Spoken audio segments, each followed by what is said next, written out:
is called to order. Thank you very much.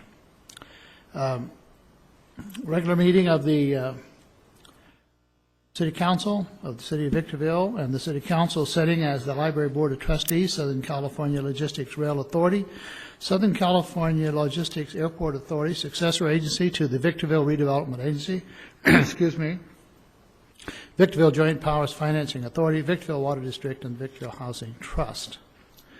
I have no cards. There is no one here to speak at this time. And so, roll call, Madam Chair, City Clerk. Councilmember Garcia. Here. Councilmember Kennedy. Here. Councilmember Valles is noted as absent. Mayor Pro Tem McEachron. Here. Mayor Cox. Here. At this time, we have a closed session item by the City Attorney. Thank you, Mayor Cox. There are two closed session items for the City Council this evening, both anticipated litigation. The first is pursuant to Government Code 54956.9E2, and it pertains to existing facts and circumstances of the SEC non-public investigation. The second is the potential of initiation of litigation pursuant to Government Code 54956.9D4. To the extent there is reportable action, we will report it either at the close of the closed session or at the commencement of the 7 o'clock meeting. At this time, then we will, if there's no further comments from the council, we will recess to closed session.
Best in the world.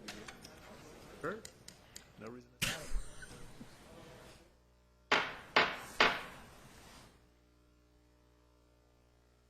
doubt. Good evening and welcome to everyone. Turn my mic on, they said. Earlier, we announced this was a regular meeting of the City Council, and the City Council sitting as the Library Board of Trustees, Southern California Logistics Rail Authority, Southern California Logistics Airport Authority, successor agency to the Victorville Redevelopment Agency, the Victorville Joint Powers and Financing Authority, the Victorville Water District, and the Victorville Housing Trust. We went into executive session. We returned from executive session. Mr. Attorney. Thank you, Mayor Cox. There were two closed session items, anticipated litigation in accordance with Government Code 54956.9. The specific sections are set forth on the agenda as well as a description of the matters. And at this point, there is no reportable action with respect to either item. Would the City Clerk call the roll, please? Councilmember Garcia. Here. Councilmember Kennedy. Here. Councilmember Valles, absence is noted for the record. Mayor Pro Tem McEachron. Here. Mayor Cox. Here. At this time, I'm going to ask Pastor Gil Allen of the Victor Valley Church of Christ to come to the microphone for the invocation. And please remain standing, and Victorville Police Chief Sam Lucia will get the Pledge of Allegiance. Welcome, Mr. Allen. Let's join our hearts together in prayer. Eternal Father, we are so thankful for the blessings that you have given to us. You have blessed us so completely. As we have gathered here in this comfortable chamber, our hearts go out to those who are in dire need and have great pain in the Boston Marathon, and we pray your blessings on all of the families that are suffering because of the tragedy that took place there. We're so thankful that we live in a land, though, that is free, a land where we can come together like this evening and discuss things that will make our city better. We thank you for these men and women who serve, and we pray your blessings upon them and their families. Bless us as we serve you. Help us to uphold your word. Help us to live as good citizens. Help us to be proud of our land and our city, and may we serve you well. We pray all in Jesus' name. Amen. Amen.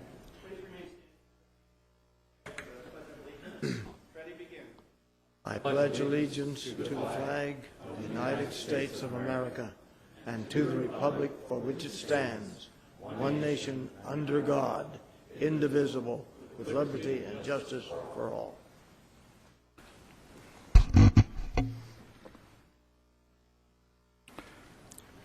Thank you, Pastor Allen. Thank you, Sam.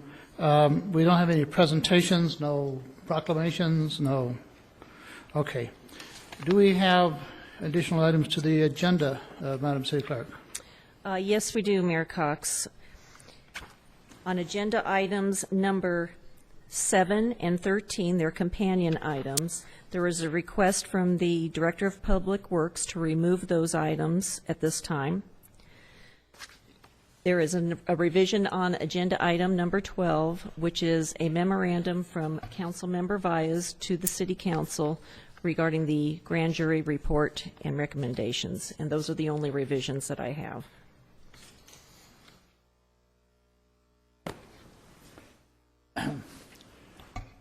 I only received tonight the comments from Councilperson Valles. City Clerk, was there a request included in the comments that you're aware of? No, not that I am aware of. I have not read the entire report.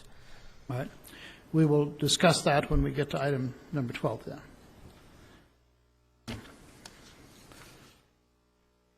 Okay, at this time we have public comments. If you have items that, or if there's items on the City Council agenda that you want to discuss, you can discuss them now. However, we would prefer that you wait until that item comes before the City Council. But anyone can come and address the council at this time, and I have 4 cards. We had an earlier request from Mr. Chuck Hansen, and I agreed to recognize him when he shows up. We have 3 cards to address the council at the present time. Dorothy Miller, on item 6, did you want to wait and address it at that time or now? Norman Miller, item 6, you're going to address it when we get to item 6, is that correct? And Cheryl Thomas Perkins, you want to discuss item number 3, and that is the public comment, so if you'd like to come forward.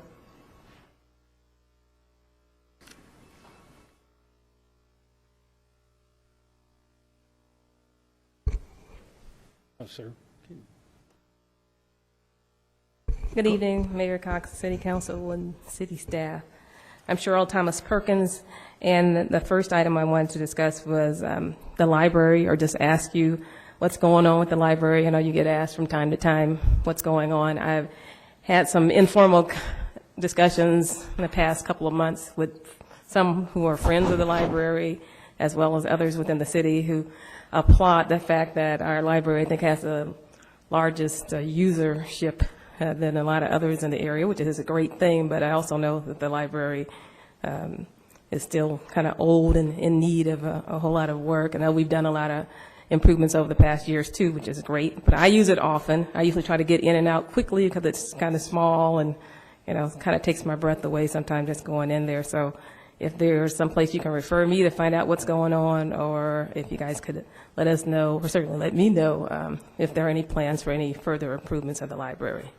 The next thing I wanted to do was just restate my support for the naming of the Nisqually La Mesa Exchange in honor of the Reverend Dr. Martin Luther King Jr. And I would hope that this body would honor the request of those, especially from the previous city council meeting, who sacrificed their time and came and addressed this body and gave passionate support mostly. I know there were some who did not support it, but the majority of those of us who were here last time around supported the naming. And I know that several times some of you referred to others who were not here, I guess anonymous people who did not support, but I thought that this was a forum where anyone with integrity and who has strong feelings about anything that has to do with the city would be here to make their voices known.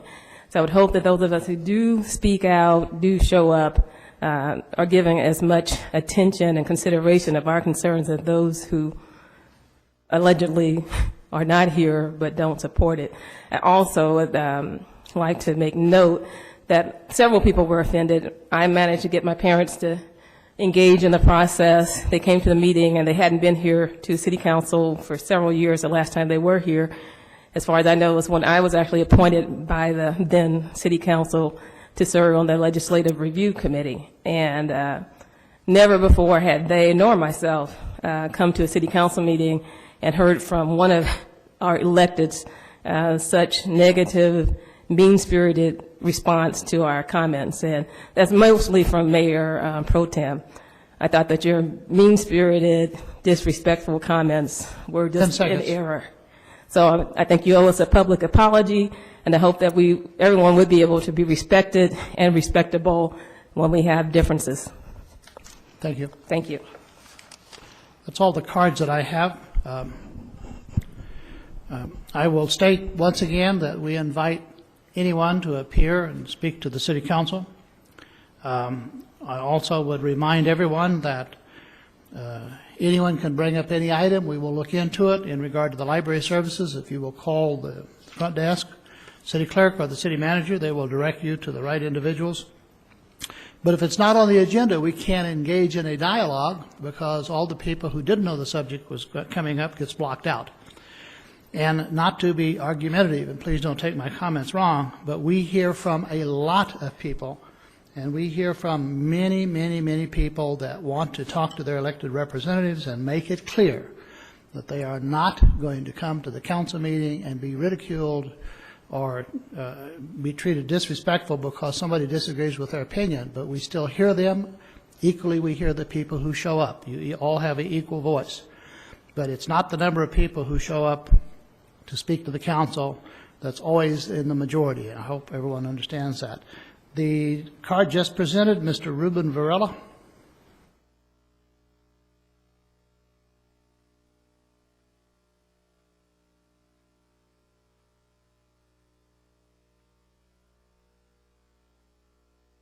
Good evening, Jim, Good evening.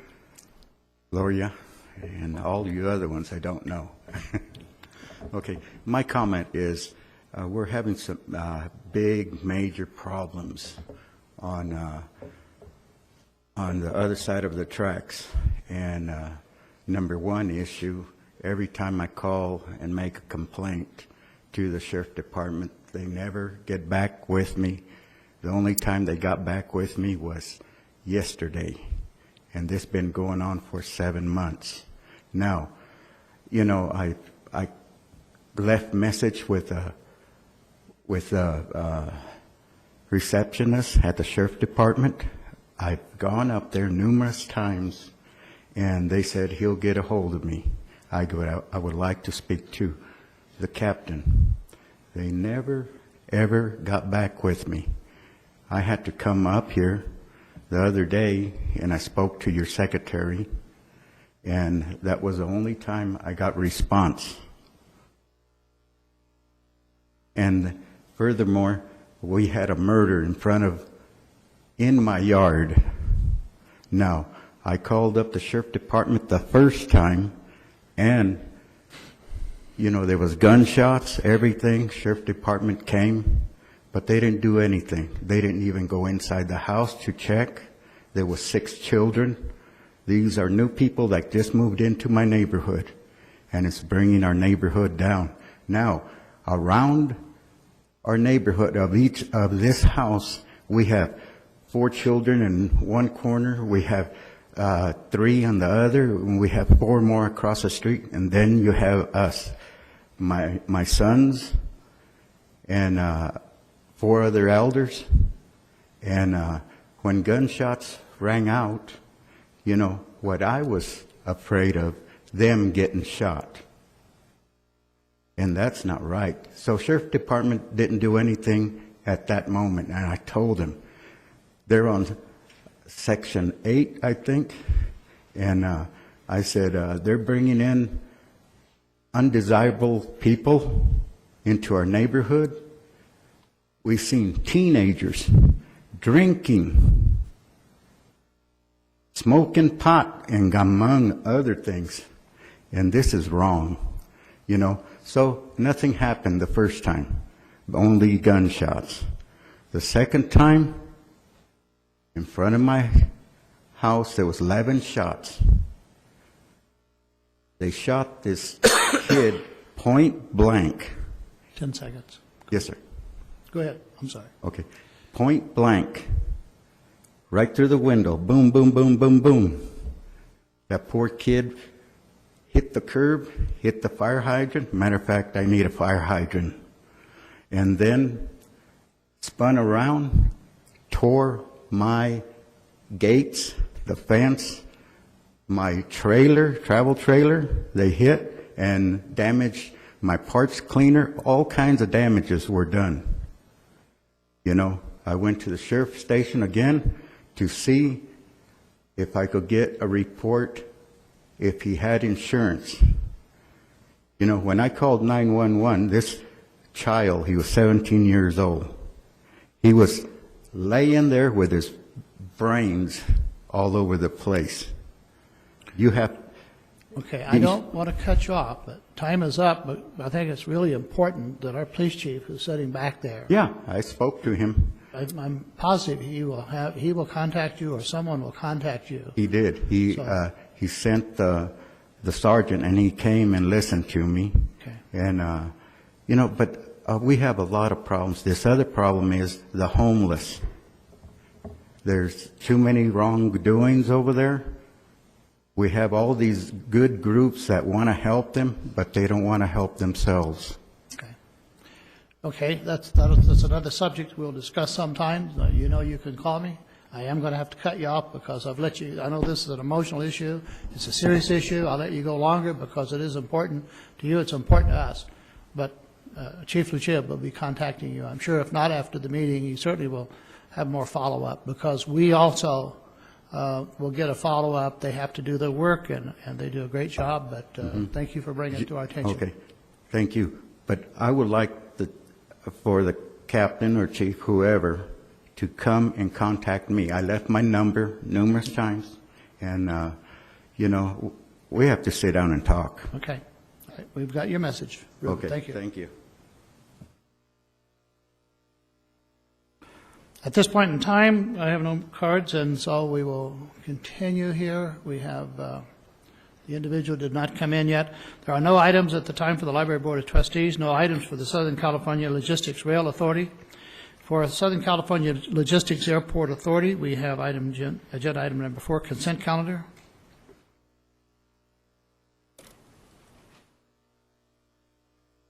Motion by Mayor Pro Tem McEachron, second by Councilmember Kennedy. Motion carries with Councilmember Valles absent.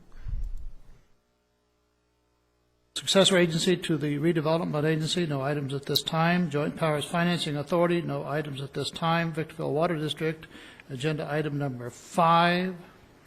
And this is the companion to number 10.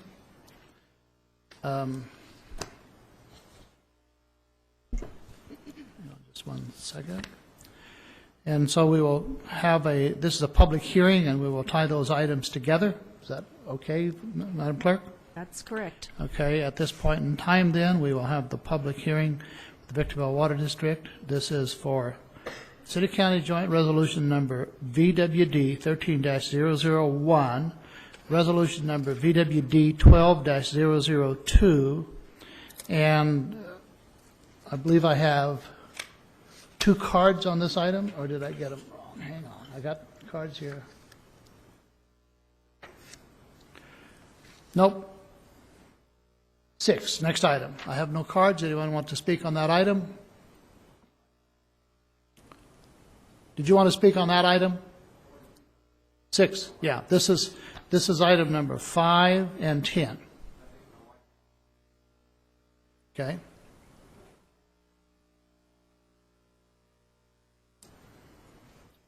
Dorothy, if you'd come up. Dorothy Miller will speak on item number 5.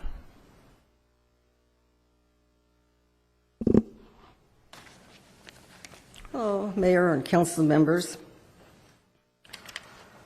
I have a little problem with this, where we put letters in here on number 5, if I come to it. We have adoption of resolution number VWD 13001. I think we should have that written out what it is, because that's confusing.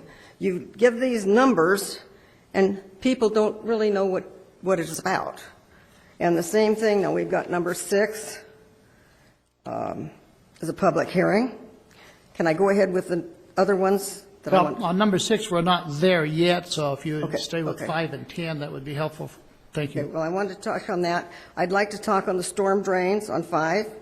I don't feel we should be worrying about storm drains with these builders, because they put them in, and where do they go? Nowhere. The water goes nowhere. They have to put the storm drain in. That's they have to do. But it goes nowhere. You don't have a place for it to empty.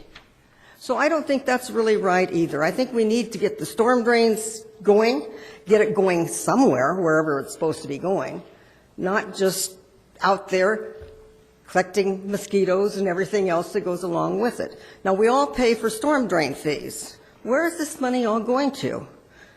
As you know, we have a lot of water over in our area, and we've got some nice little ditches over there. As a matter of fact, I'm working on the corner of my property now to keep the water out of there. I mean, this is not good. We're paying money for nothing. We're getting no help. We're not getting things done, and the housing, now they start building again, we're going to get some more storm drains that don't go nowhere. And where does the water run? Down the street, down through the big ditch we have over there, and then down across the neighbor's yard, down to Bear Valley Road, and floods Bear Valley Road out again. I mean, it's just ridiculous. I mean, if you're going to make them put the storm drain in, get it to go somewhere. I don't know where you're going to get it to go, but get it to go somewhere. Thank you. Okay, Dorothy, thank you. If there's no other speakers, I'm going to close the public hearing at this time. I'm sorry, They're different. Mr. Hanson, I'm going to call on you as soon as we finish this item, okay? Sean McGlade, does this raise any of the fees, or does this establish policies? 5 and 10. It's twofold. There are fee increases for some of the items, and new fees that were established for services that were provided, but the city, the water district did not charge a fee for that particular service. Some water districts will basically roll the cost of those services into the rates, and what we're trying to do here is separate it out such that the person that is being provided the service pays for that service, and thereby hold back on that cost being rolled into a rate. Comments from the council members?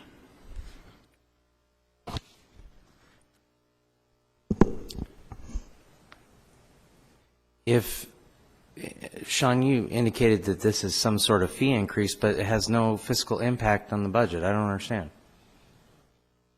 The, some of the fees were in place, some were not, some are new fees.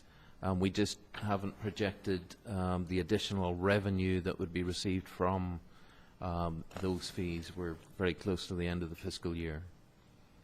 But to your point, is this a fee increase on those fees that existing ratepayers pay? The, And if so, could you point me to where in this document it tells me that? well, there are fees that cover specific services that didn't exist before. And that I get. That's understandable. I I'm believe talking about there was- existing fees. Yeah, the existing fees, I believe, were the 3 fees at $25. They did exist. What we're doing is adding to the scope of services for which we charge a direct fee for that service.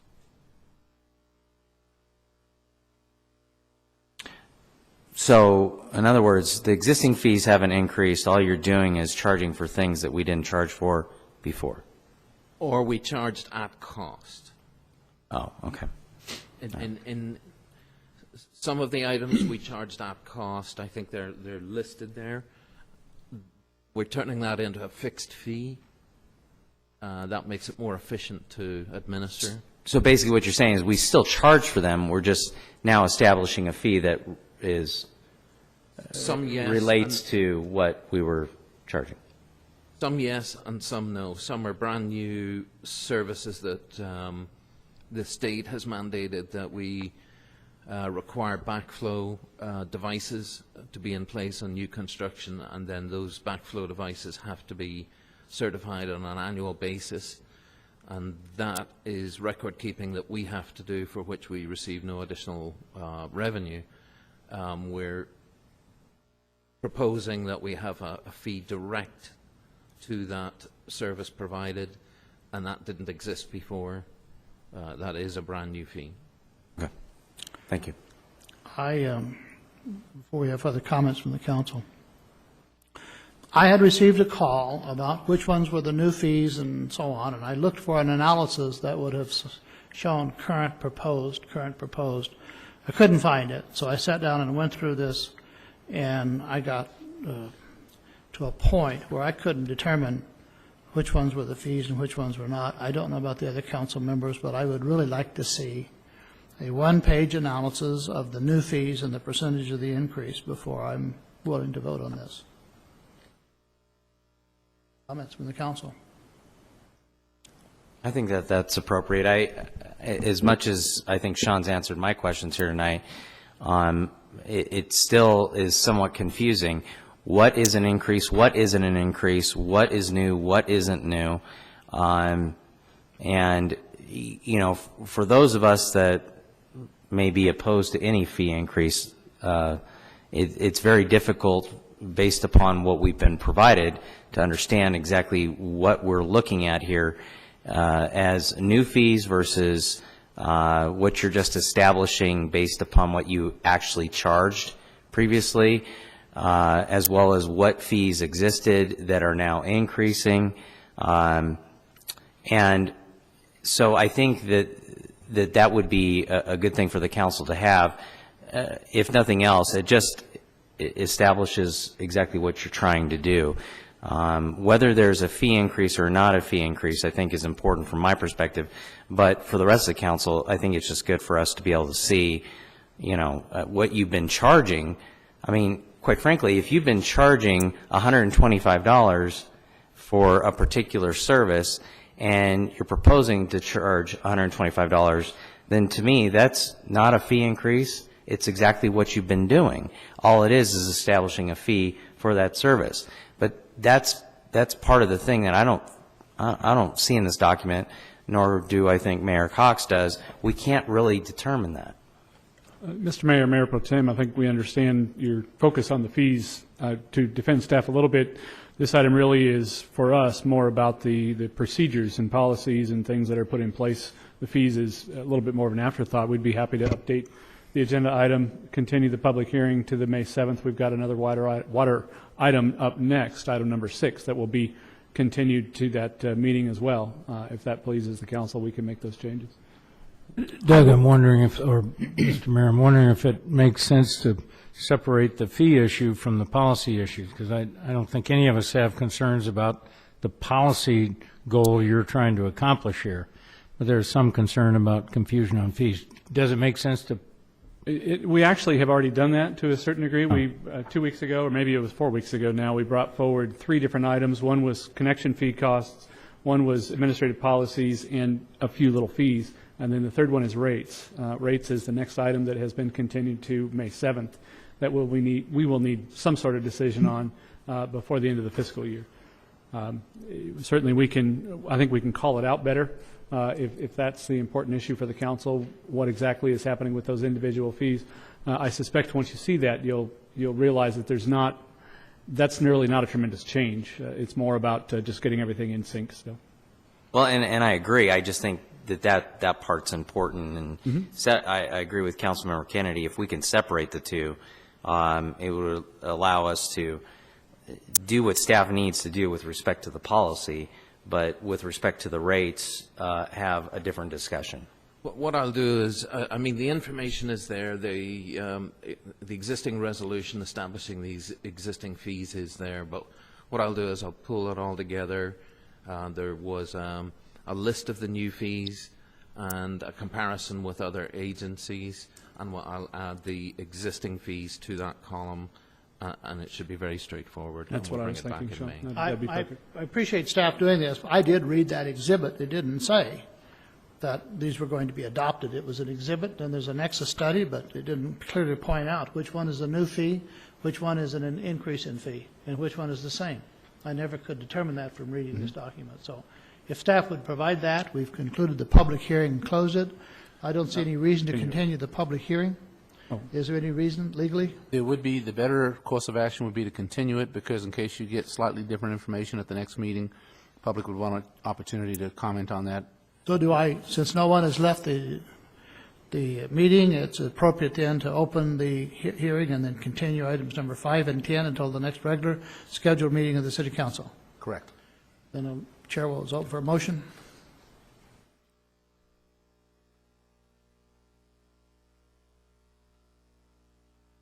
Motion by Councilmember Kennedy, second by Councilmember Garcia to continue the public hearing on items number 5 and 10 to the May 7th meeting.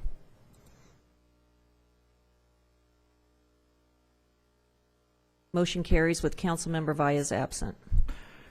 The next item is item number 6, and this has indicated that it's going to be continued. However, I have 2 individuals that want to speak on that, and so before I call you up to speak on that item, I had indicated to Mr. Henson, Chuck, I saw you, yes, he wanted to speak on this bike to work. He'd made arrangements well ahead of time. He indicated that he couldn't be exactly on time. So as a courtesy to Mr. Henson, we're going to allow you to come forward and give us 3 minutes of your wisdom. We want to thank you for allowing us to do this. My name is Chuck Hansen, and this is my lovely wife, Pat Hansen. And this is the 8th year we've had this bike ride. And I'm going to give the city clerk some flyers and to pass out to you. And then also from one of the bicycling magazines, some information about the economic benefits that bicycling can bring to a community. And even if people don't like bicycles, they should be interested in that part of it. Good evening, Mr. Mayor, council members. We just flew in from Hesperia. The Tour to Apple Valley organization, we are now our own nonprofit organization, and we are sponsoring the bike ride that we're promoting this evening.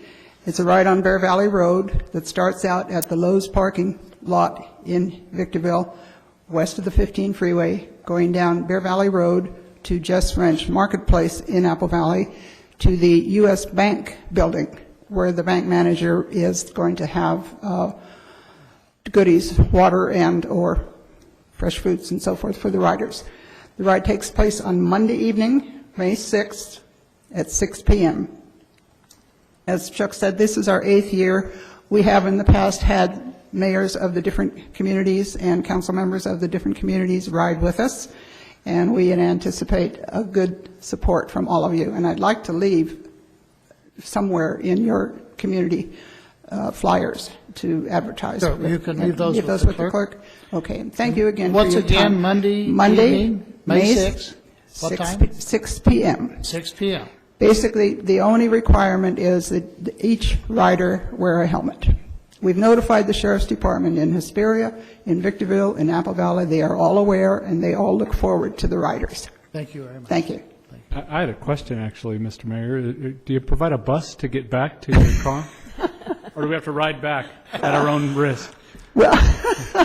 Well, you're riding at your own risk. We're not taking any responsibility, Mr. Robertson. We don't have a bus. We haven't got that kind of money, just like Victorville doesn't have that kind of money. But we will have people who, like us, we have an SUV, we have a bike rack, we have enough room that we could transport riders back to their vehicle wherever it might be. Okay, thank you. You're welcome. We can make arrangements. Yeah, if you'll show up, we'll take care of it. I will be there.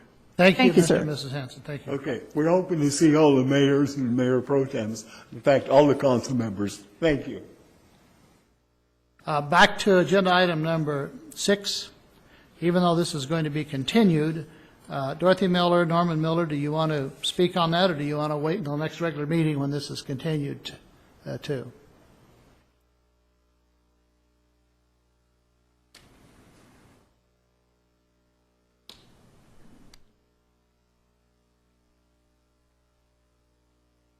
Mr. Mayor and council members, Norman Miller, and I just wanted to make a couple comments. One of them goes back to 5, and they're talking about fees and things. One thing to remember is if you don't have a fee or a charge and you create one, that's raising a fee. So some of that back and forth in number 5 I think was confusing. But remember, no fee to a fee is a raise. And my comment is on number 6, which I don't think everybody agree with me on this, but they're talking about raising the fees, and I'm just thinking about the people today still aren't in good shape compared to like 5 years ago or so that. And I think this water district has some money now. I don't know what they plan on doing with it, but maybe that could be kind of a buffer for raising the fees on water rates, because I think a lot of people can't really afford them as much as we'd like them to. Anyway, that's my comment. Thank you. Thank you. At the next regular meeting, when this is continued to, I'm sure there'll be a lively discussion on that item at that time. Mr. Mayor, I could add a bit of a clarification to that, actually. This item, the last 2 years, has been a continuance of no fee increase, actually. There was an ordinance that was adopted, I believe it was in late 2010, that included automatic increases to fees. The last 2 times it's come before the City Council has voted to not increase the fee, even though it was previously approved. So this item actually staff is currently studying to see if we have the ability to do that a third time, or if there is actually a need for it to go up as previously determined. Okay. There'll be additional information coming from staff on this item? Yes. And the resolution? Okay. Thank you. This is continued then until the next regular scheduled council meeting. Item number 7 is to be removed. Is that correct, from the agenda? Or did I get it? Yes, Note on that's the wrong. correct. That is the correct. request. Now, is it to be continued or simply removed? Simply removed at this time. Simply removed, all right. Item number 8. This is under written communication of the Water District, award of contract to Pyramid Building and Engineering, Inc. in the amount of $175,210 for the relocation of a large diameter water main in the intersection of Seneca Road and Cobalt Road. Motion by Mayor Pro Tem McEachran, second by Councilmember Kennedy.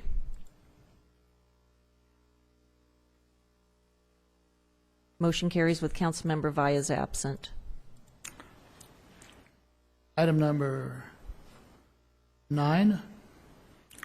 Victorville Housing Trust, a consent calendar, agenda item.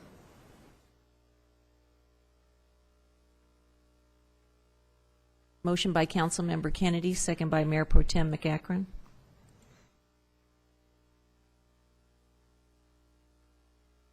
Motion carries with Councilmember Vyas absent. Item number 10 was combined with item number 5, continued to the next regular scheduled city council meeting. Agenda item number 11 is a consent. Mr. Mayor, I'd like to pull 11D. Got a couple of questions. Okay. Any other requests from council members?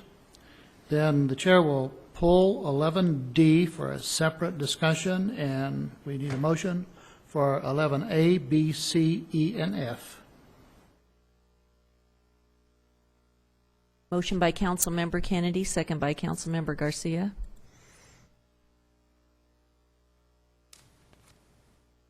Councilmember Kennedy. Adele, do you want to handle these? You know me. Councilmember Kennedy, just for clarification, I need a vote from you for the remainder of the consent calendar. Sorry. Thank you. Motion carries with Councilmember Vyas absent. And I'm not sure you'll be the one to answer, but I'm noticing that sanitary and sewer revenues, I'm on page 4 of the quarterly report. Sanitary and sewer is 59% of budget, so it's well above budget on revenues, and it's 36% of budget on expenses. So we've taken in a lot more revenue than we've had expenses. Why do you suppose that would happen? You know, I don't have that information right now, but I can get that for you. Okay, Yeah. that would be good. And the other one was on the airport debt service. This one kind of surprised me.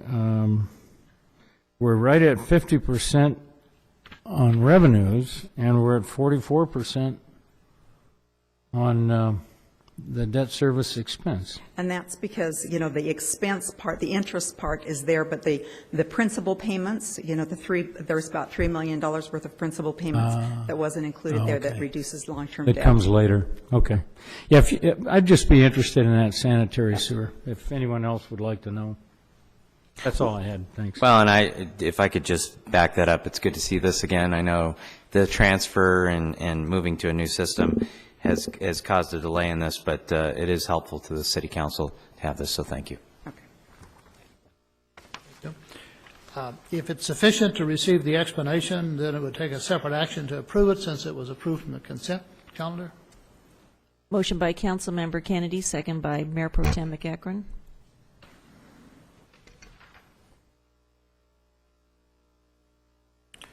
Councilmember Kennedy, may I get a vote from you? Motion carries with Councilmember Vyas absent.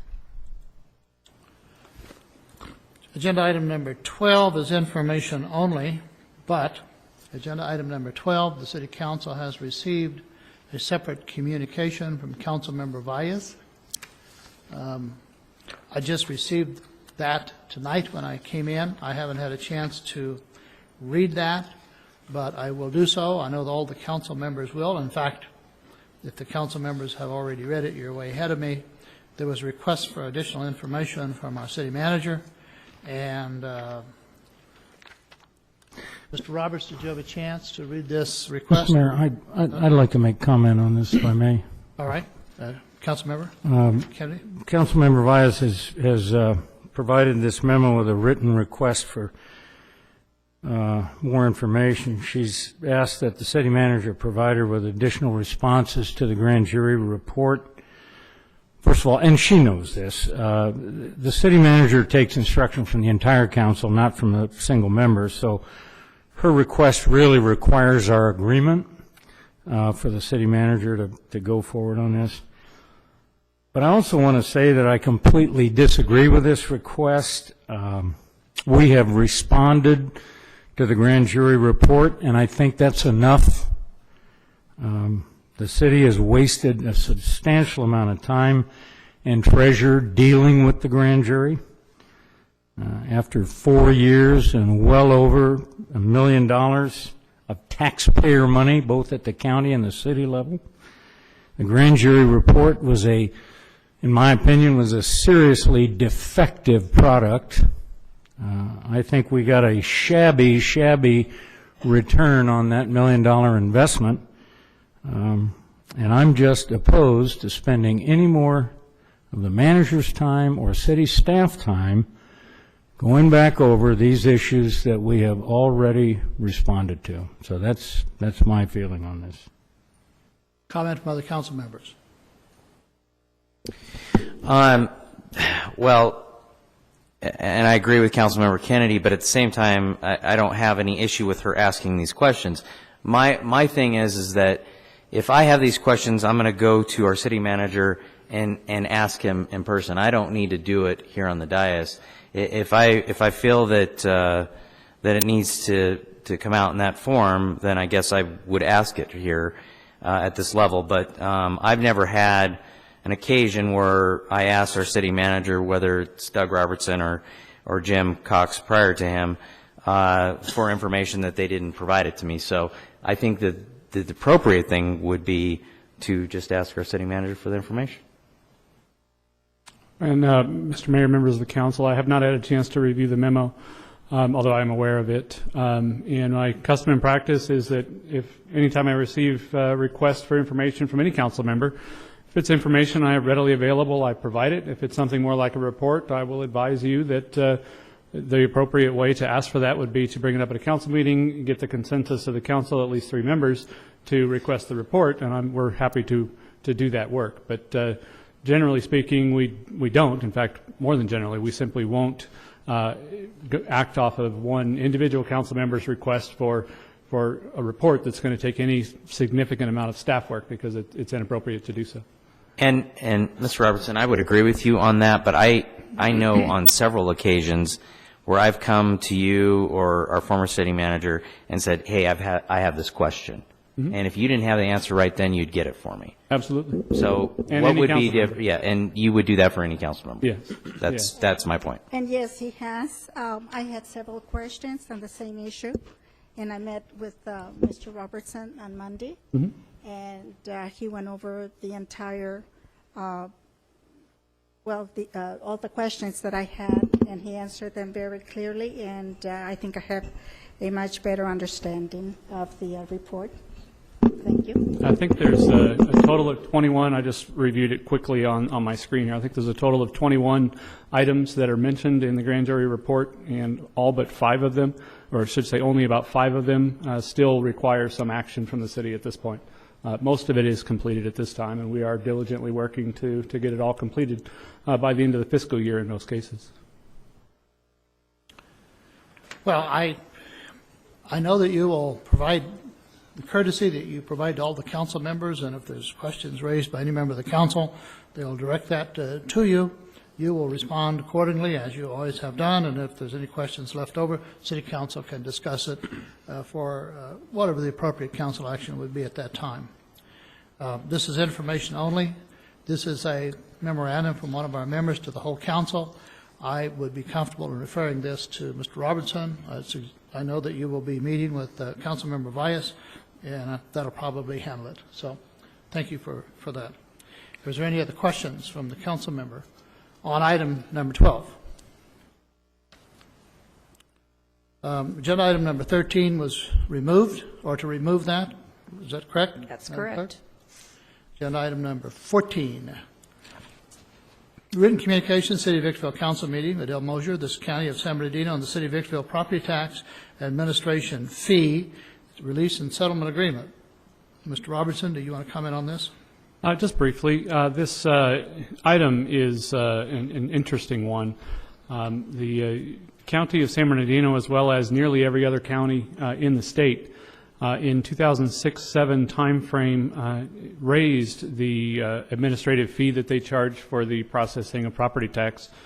That was actually right around the same time that Victorville began receiving property tax. Previously, we'd been a no property tax city, so I don't know that anybody in the finance department at the time even knew that the fees had gone up, because they previously hadn't been collected from us. So at some point after that, the city of Alhambra sued the city of Los Angeles in order to recover those fees because they disagreed with them being raised. Here we are 6 years later.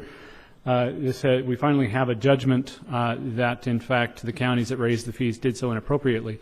There is a statute of limitations, we believe. The law is somewhat vague or mixed on this.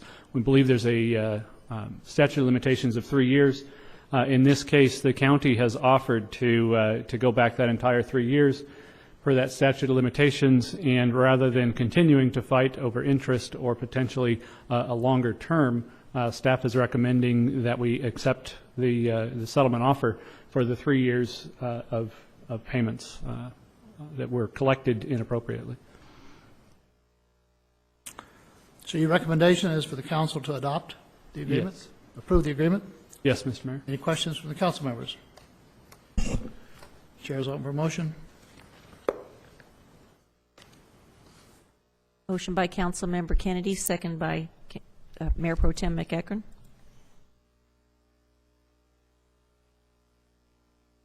Motion carries with Councilmember Vyas absent. Item 15, presentation of a request to approve award to Omnis Incorporated for the pavement management program contract consisting of the inspection, collection of field data for the city. No questions? Vote for a motion. Motion by Mayor Pro Tem McEachern, second by Councilmember Garcia. Motion carries with Councilmember Vyas absent. For information, the budget amount for this is $37,650. That's the budgeted amount. Fiscal impact, $37,650. Agenda item number 16.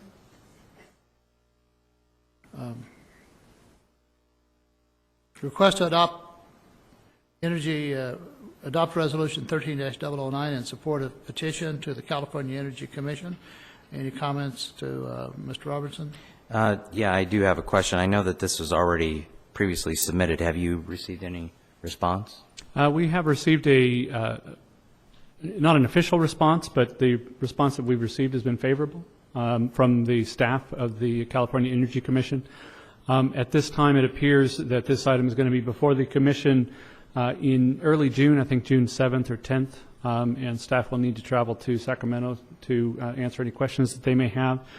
At this point in time, the item that's in front of you is simply a resolution of support for your own petition. I would like to call out Janelle Davidson, my staff member in my office, who prepared the request for the CEC, and went out, stretched herself a little bit, and learned a lot, and I'm pleased to say that she did a pretty darn good job on it. So proud of her, and this item is going to be duplicated, hopefully, in all the surrounding cities and Barstow. I've made a request, just a courtesy request. I don't know how much impact it will have with the CEC, but I believe that most of our sister cities nearby are going to support our efforts in this matter.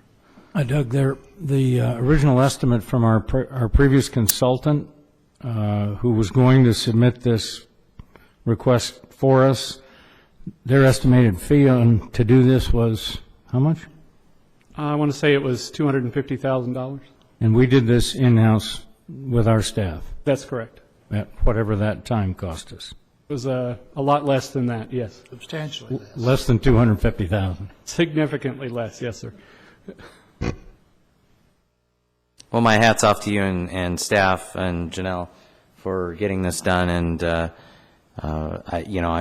throw my full support behind this, and the fact that city staff was able to get this done, and I hope for a good decision from the California Energy Commission. I hope that's forthcoming, yes, sir. Need a motion for resolution number 13-009. Motion by Mayor Pro Tem McEachern, second by Councilmember Kennedy. Motion carries with Councilmember Vyas absent. Now, accompanying this effort, agenda item number 17. Yes. Request to approve energy facility compliance fees for Victorville 2 hybrid power plant. The amount of is totaling $90,377.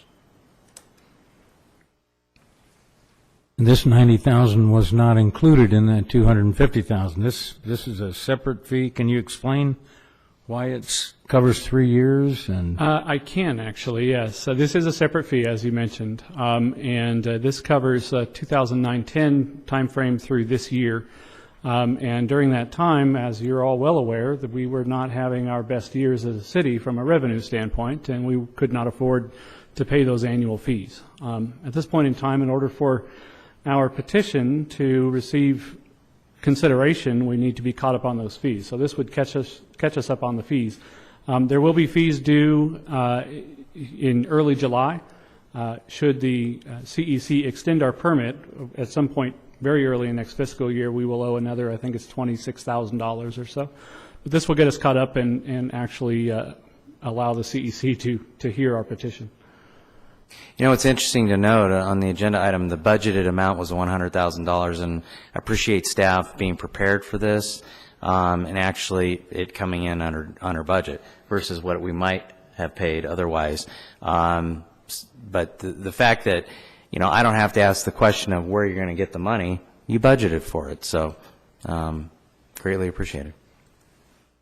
you know, the other I guess I'll make this as a question to you, Doug, because I'm confident we'll be criticized for spending $90,000 on another failed power project. So would you kind of explain what our rationale was for making this decision? Certainly. Not that you've made the decision quite yet, but I can see which way this is going. The city has invested, the City and Airport Authority, through Airport Authority bonds, invested a total of $76 million into the Victorville 2 power plant. $50 million of that was the GE contract that is now gone. It has been written off. We do have a somewhat of a small chance at recovering about $10 million of that if the power plant is ultimately built with GE equipment. But the remaining investment on the city's part that has not been written off is $26 million. What this item would do, should we be approved by the CEC, is investing $90,000 to give us 5 years to either build the plant ourselves, which is highly unlikely, would not receive a recommendation from staff. I don't think any of you would vote for that. It's actually going to buy us 5 years in order to wait for the energy market to return. At some point, as we begin to grow out of this recession, which we are, there will be a need for power, and ultimately somebody will want to build a power plant, and this will be a still permitted plant until 2018, and at some point somebody will offer us something for the development rights. We are hopeful that someone will offer us at least the $26 million that we've still got invested. The closer we get to a power crisis, the more likely that we would get the full $26 million back. And in fact, the closer we get to a power crisis, which California tends to deal in crises modes fairly often with power, there's some likelihood, I don't want to put a percentage on it, probably small, but there's some likelihood that we could actually make more than the $26 million invested. So essentially what this $90,000 is buying you is 5 years to get your investment back. And if we don't spend the $90,000? Then we will be writing off $26 million in the audit this year. We would lose it. If I felt for a moment that this was a waste of time of throwing good money after bad, I don't think anybody up here would vote for this. And while it's a substantial amount, it's a small price to pay for 5 years of insurance. Mm-hmm. No further question. Chair is open for motion.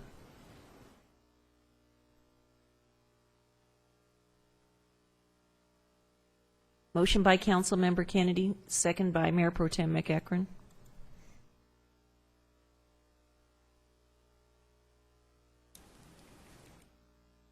Councilmember Garcia, may I get a vote from you?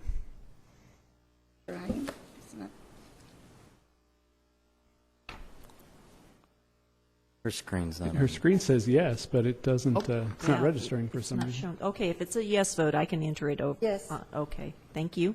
Motion carries with Councilmember Vyas absent. Agenda item number 18, settlement agreement, City of Victorville. I'm just going to ask the city attorney to comment on this. Yes, thank you, Mayor Cox. This is a settlement agreement with one of the last property acquisitions related to the Nisqually-La Mesa interchange. The city would be acquiring fee title to portions of the property that we've actually already built portions of the realigned Mariposa Road on. The settlement amount is a total amount of, where is it here? That was the number I couldn't find. Yeah, the monetary compensation is a total sum of $650,000, of which about $330,000 has already been, or $383,000, sorry, has already been deposited.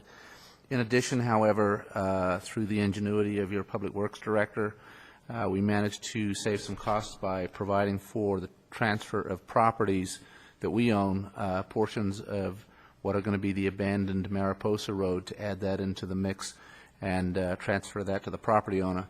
The property owner originally was seeking $2.1 million, so we believe this is a very good settlement for the city. This has been discussed by the council in the past. Is there any questions? If there are no further questions, the recommendation is to approve the settlement agreement. Motion by Mayor Pro Tem McEachran, second by Councilmember Kennedy.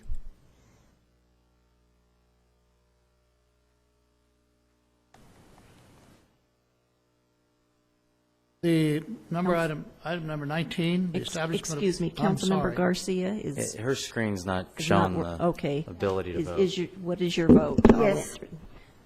It's a Motion- yes. Motion carries with Councilmember Valles absent.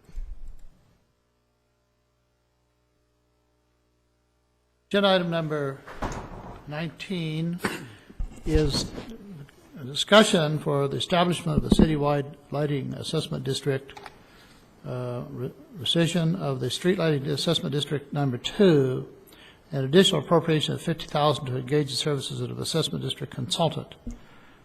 Mr. McGlade or the city manager, Mr. Mr. McGlade will be giving a brief presentation on this item. With the emphasis on brief. Yes. I get it. First of all, I'd like to give thanks to a staff member who did a tremendous amount of work on this, Corey Pruitt. We did a presentation last year to, it was actually the previous city council. The direction at that time was to provide information associated with the possibility of a citywide street lighting assessment district. I'll quickly go through some slides that were presented back at that time, and for the most part it's dealing with just some statistics and some history. As you can see, there's almost 7,000 street lights that the city has to pay Southern California Edison to operate and maintain. In addition, there's 116 traffic signals that we either operate completely or participate in some shared signals, Caltrans County in their upkeep and maintenance. Back in 1977, there was an assessment district for street lighting formed. Similarly, later than that, in 1986, both of those districts, though, basically terminated when in the 96-97 era Prop 218 passed, and the only revenue source left to the city at that time was the ad valorem tax, which is collected in what we call SLD1, Street Lighting District 1. In the 07-08, right at the tail end, unfortunately, of the housing boom, there was a recognition that we were falling behind on revenues versus the expenses, and the formation of assessment districts for new developments was being required. It had been, we started requiring it earlier than this, but they didn't get implemented until the 07-08 era. There are over 6,000 parcels that are currently being assessed an amount of roughly $27 each year to pay for the street lights, and that is in the districts that they belong in. The next slide may not come out all that well, but the bottom right map is the map that indicates the street lighting assessment district number 2. That was the recent one formed in the 07-08 era. And as you can see, it's scattered all over the place. But that is the only additional revenue source that the city has to the ad valorem tax.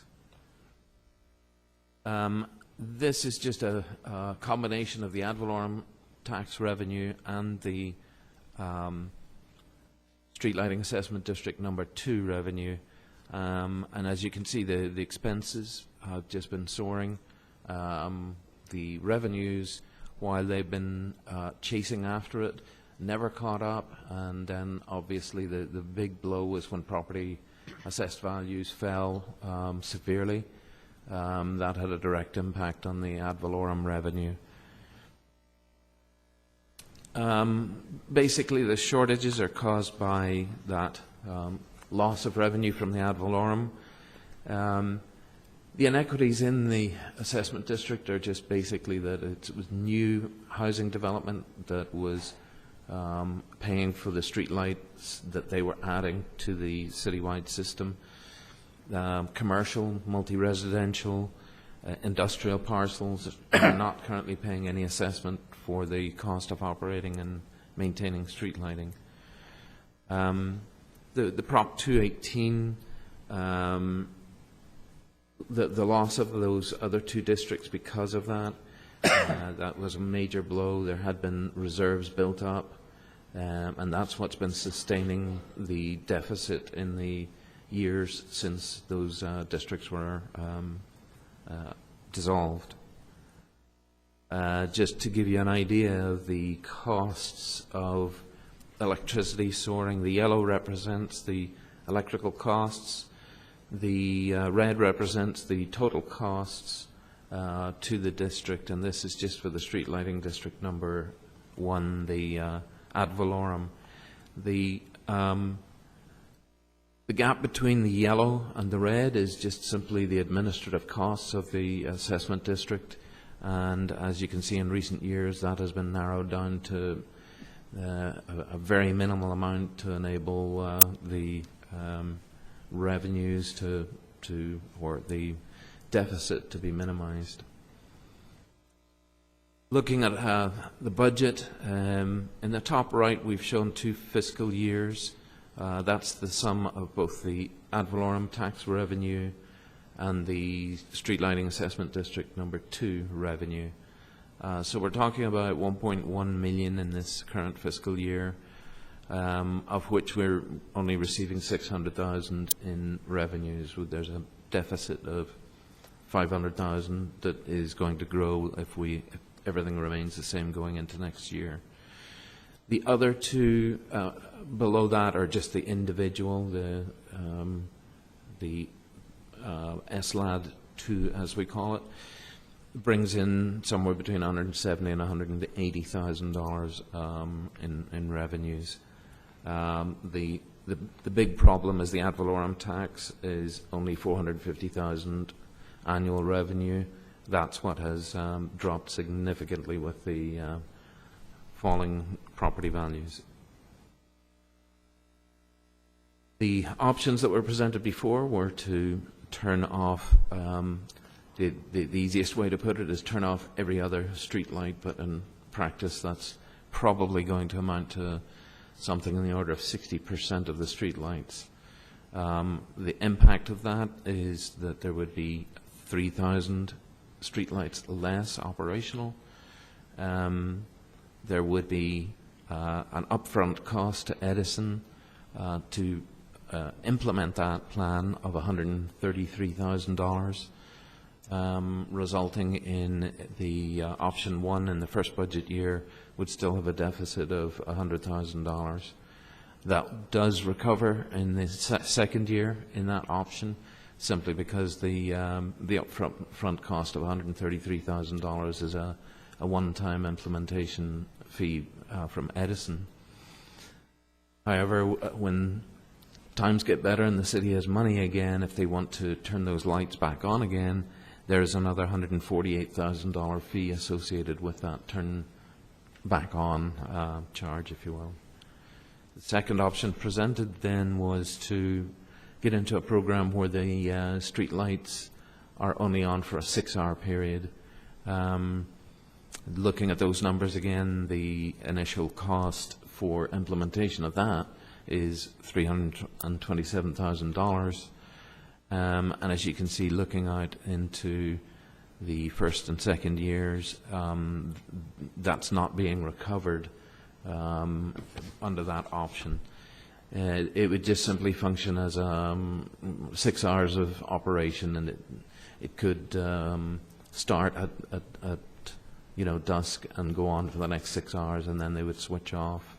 Sean, that means from midnight till dawn, there are no lights on the street. That's what I was trying to get to, is you can choose the hour at which they switch It off. would vary a little, but... Yes, I mean, you can have them on until midnight, or you could have them not coming on until 9 o'clock, going off at 3 a.m. It's just a 6-hour period. It's just referred to as, dusk plus 3 hours. Fortunately, no crime occurs between midnight and dawn, so Yeah. that wouldn't be a real problem, right? The third option that we could not really provide good information to the council the last time was a citywide assessment district. We have spent an enormous amount of time, especially Corey, in trying to gather together information that would look at a complete equitable citywide assessment district where the commercial, industrial, multi-residential, as well as the residential, even vacant land, would pay some varying levels of contribution towards the assessment district. It started to get quite complex, and we put together a spreadsheet to demonstrate that. One of the other rationales that we used was that the ad valorem could be used to offset the total cost. The assessment district may only be used for special benefit, and we would offset the total cost of operation of the street lights and the traffic signals by the revenue from the ad valorem tax, and then the special benefit to the residents that would be distributed by all of the what we call equivalent dwelling units that would be distributed amongst all of the various categories and land uses. It would be required to go through a Prop 218 assessment district process where the voters get to, they will receive a ballot and they return the ballot with their votes in favor or against the proposed assessment district.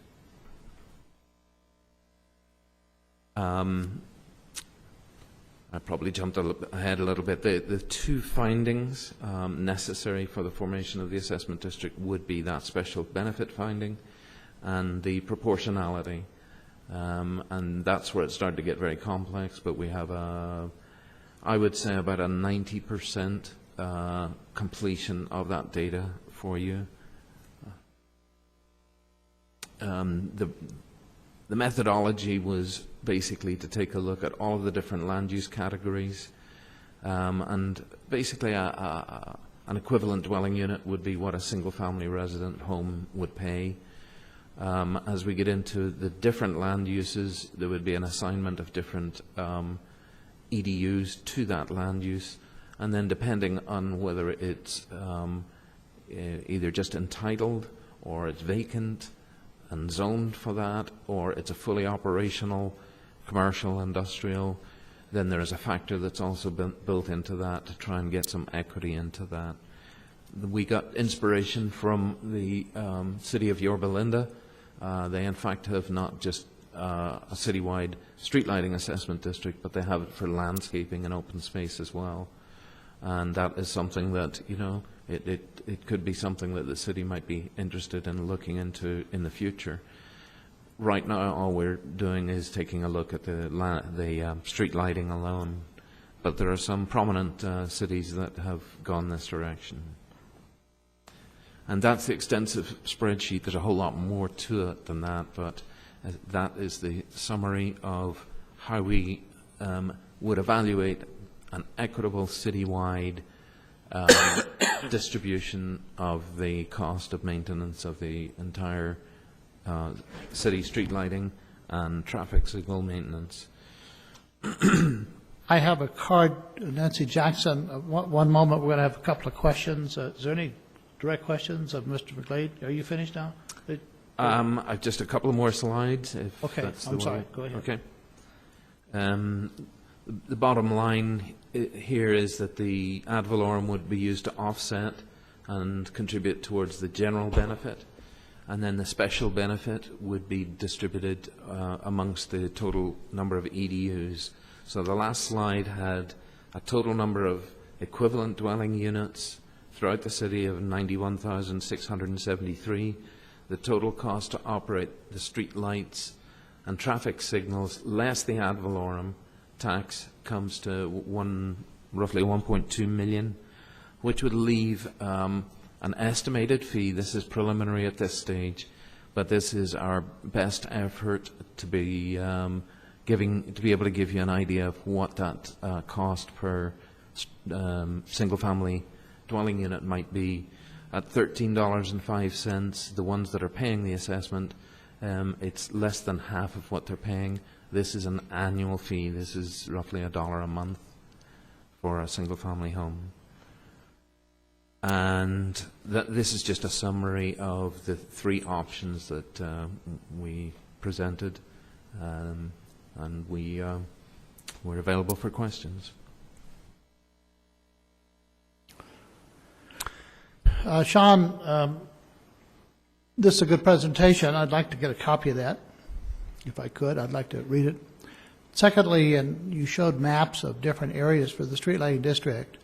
I make an assumption that it has been the council's policy that every development, building, commercial, single-family, multifamily, industrial, and tract automatically pays the street lighting assessment district as a requirement, a council requirement of their approval? Only for the residential. That's something that was just recently, when I say recently, it was probably in 06, 05 or 06, where it was required on residential only. That's not something that has been yet required on commercial or industrial. Okay, well, it'd be interesting to know why not. Secondly, in those areas, that map where you had divisions, do we have single-family housing areas that are not paying anything? Absolutely. And how did that occur?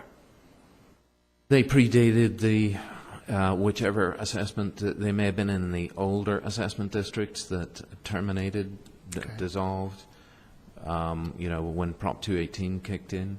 So, but people who are paying in assessment district, if this goes through, will have about a 50% reduction on what they annually pay. Correct. And people who aren't paying then will pay half the fee that the current people are paying that are in a district? Correct. Okay. Now, on these signals throughout the city, traffic signals, are they in any current street lighting district, or are they funded from another source of funds? They're funded from Measure I currently, and we found that it's a totally appropriate expense to an assessment district would be to include the traffic signals, and that is going to be evaluated in the engineer's report that would be required should the council authorise moving on to the next stage of the formation of the citywide assessment district. Every traffic signal has at least 4 street lights mounted atop those. That's correct. And those are paid for out of Measure I? Or from Correct. Okay. And that would continue? No, that's what we're proposing, is to include all of the traffic signal operation and maintenance into the street lighting assessment district. Why? It's an appropriate use of an assessment district to finance the traffic signals. Well, the traffic signals are there because of traffic, not because of people walking on the sidewalks. Why would that be transferred to assessments for property owners? Why wouldn't it remain with traffic-related, motor vehicle and lieu tax, gas tax, or Measure I? you know, you come to a street intersection on your way to work, that traffic signal aids that resident in getting to their destination. Also, based upon the traffic counts and based upon our residents, it aids far more people from outside the city than it does inside the city. That is a good thing if they're coming here to work or they're coming here to shop. And what about the major intersections that are on a state highway? I'm assuming the state's paying for the signalization of all of those? Yes, all we pay is for energy on the state traffic signal system. We don't operate or maintain them. That's what I thought. Okay. Right. Before we get to council comments, unless it's pressing, I'd like Ms. Jackson, Nancy Jackson, to come forward, and then we'll get to the rest of the council members' questions of Mr. McGlade.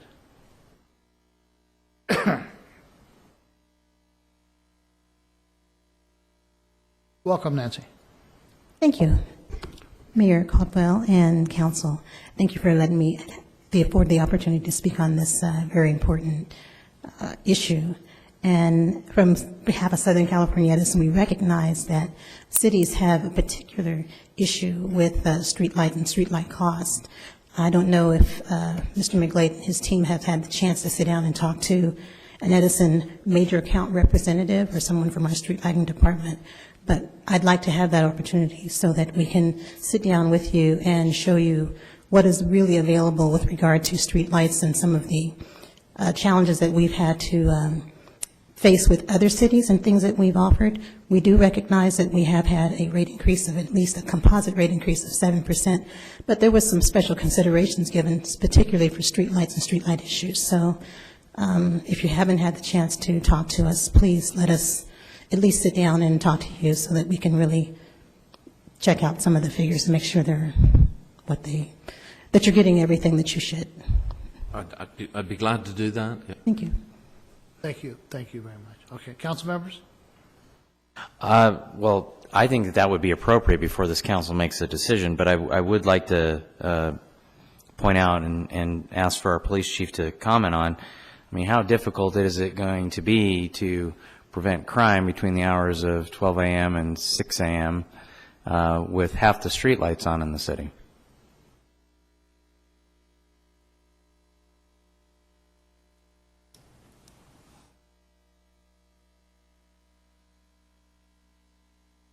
Good evening, everybody. I'll try to make it quick. For the record, Sam, your name? Sam Lucia, Police Chief, City of Victorville. Good evening, Mayor Cox, and it's not Mayor Caldwell, and other members of the council. Probably the two things that are most damaging or detrimental to a criminal is light and police. And if you take one of those components away, the other one is going to have that much more difficult time addressing some of these issues. I was in the city several years ago when there was a major power failure, and sections of the middle city and downtown went totally dark, including streetlights, traffic signals, and power to homes. And let me tell you, when the lights go off, this place gets very dark, and it's hard to see anything, and it's hard to do anything. So if you want my opinion, light is one of the greatest and best deterrents to combat crime, next to having a police car parked in front of your house. Thank you, Sam. Thank you, Sam. Couldn't agree with you more. Ryan, go ahead. Yeah, I was just, that's what I expected to hear, and that's why I asked the question, and it goes to Councilmember Kennedy's point. But I think before the council does make a decision, I think it would be good for staff to meet with Southern California Edison, or can that be a part of this process? Because I don't have a problem with you moving forward on the process as long as that's part of the process. Yeah, I think we can do that to refine the engineer's report. Okay. It can only get better, I would hope, Nancy, than what we've presented. Then So- I'm fine with moving forward on it. Obviously, you got to bring this back before us, I imagine, and before it goes to a vote of the people. There are about 5 more steps in the assessment district process to get to a point where we can implement it. We have a target of August. Whether we'll make it or not, I don't know, but that's the deadline for placing this on the tax roll. Mr. Mayor Pro Tem, I've had a few initial conversations. I was invited to a meeting with Edison that Nancy was at, where they addressed all the city managers from the high desert. And the focus at that time was more on our facilities and things, but we have made some contacts with the major accounts team on streetlights. It's not quite as lucrative as some of the other programs, but certainly if there's some opportunities there, we've begun exploring those at this point. So. Thank you. Any questions, Mrs. Garcia? No, no questions. Kennedy? Mr. Mayor, just one question, Sean. I don't know if I'm confused or not. You've got a small number of households, as I remember the slide. I think it was in District 1 paying an ad valorem tax. Was that 1 or 2? Actually, the ad valorem is collected citywide, but it is a very, very small amount. The original district, when the ad valorem tax was implemented, my understanding is as the city grows, it's the same amount of money that's divided over a larger area, basically. So it diminishes. It's a very small portion of the property tax collected. Yeah, property tax in San Bernardino counties is goofy. Basically, what happens is, Sean's correct, the amount doesn't change, but they spread that amount for accounting purposes over the entire city. But in reality, if you go back to where it's collected at the front end, it's only from a very small portion of the city, and a lot of the others don't pay it. The reason why they do that is just to get average numbers for a citizen or a house in Victorville, but it doesn't actually increase over time.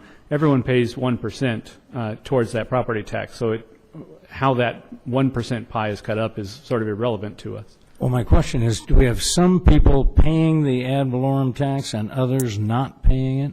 And the answer is yes and no. At the front end of the process, everyone pays 1%. Yeah. And that is the ad valorem. At the front end of the county's property tax process, it comes in from a certain district, a certain area of the city, the original boundaries of the city.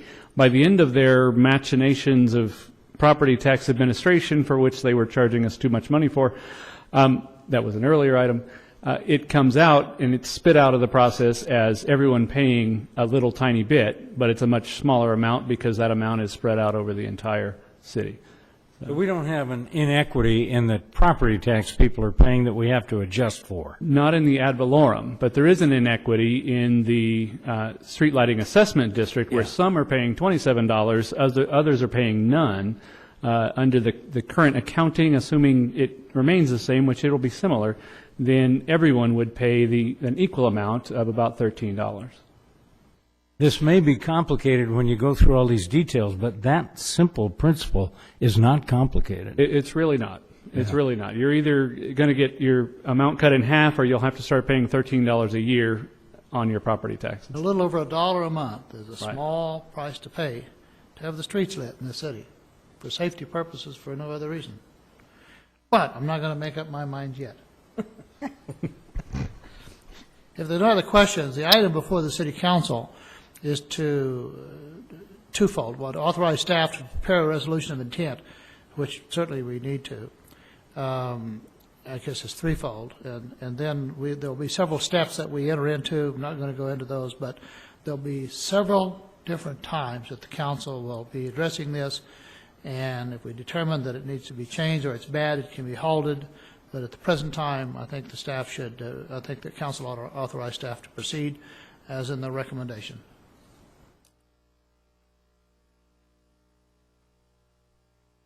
Motion by Councilmember Kennedy, second by Mayor Pro Tem McEachron.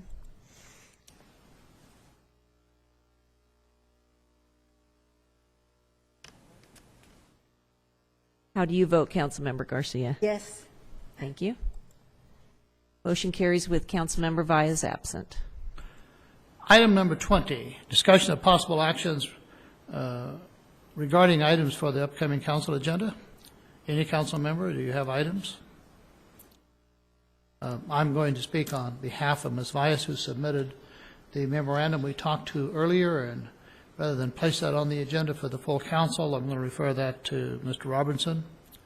If that seems to be the direction of the council, are there any other discussions on this item? Item 21, presentation of reports by staff or council members. Start with the city manager. I shall refrain from comment at this meeting. I had 3 items last time, and I got razzed for it, so you get nothing from me tonight. Oh, come on, tell me. Starting on my left, Councilman. I have none. Mr. McEachran? No. Kennedy? I'm going on vacation tomorrow. Gloria, why aren't you? Where are you? I don't take vacations because I don't want the crooks to find out there's no one at my house.